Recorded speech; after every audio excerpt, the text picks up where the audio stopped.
I'm going to be showing you how to make delicious chunky chips slash fries. Cheers. Oh, they're so hot. They're so hot. In the UK, we're going to be using a rooster potato. If you're in the US, you could use a red skin potato or even a Yukon Gold potato. They'll work really well for some big fat fries. Get them peeled. We are going for a circumcised fry. And get a nice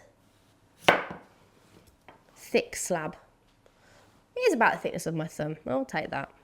I am a big fan of a fat chip. I like them as long as and as thick as you can get them, really. You're going to get them into some cold water, and then we're going to bring that water up to boil to parboil them. I'm going to make sure that it's really heavily salted, like the sea. That's going to boil for around 5 to 7 minutes. Once your chips have parboiled, you want to test them by just poking the end of a knife in or a fork. I've got a little blunt knife which I like to use for me testing, and we're looking for them to just fall off the end of it.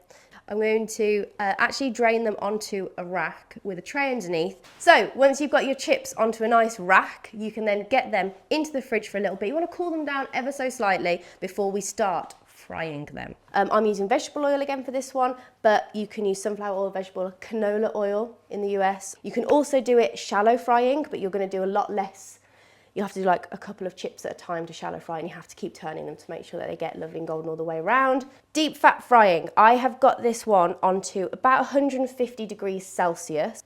Place them in. Again, we don't want any of the chips to break, so you want to be delicate with them.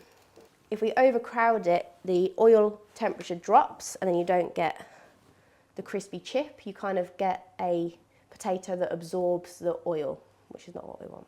About 5 minutes in, these are your chippy chips, your chunky chips, your fat fries. Drain them onto some kitchen paper on a tray.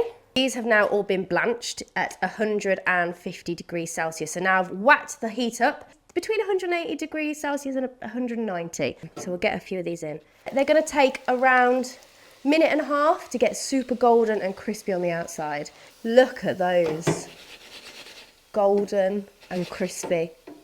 Now I've got a bowl lined with some kitchen paper, so I can toss them in just to get rid of any excess oil. But those are so golden. For chips, when they're hot, you've got to get fine salt onto them. It sticks to them, and it means you get a lovely even coverage of saltiness. And there you have the perfect triple cooked chunky chip.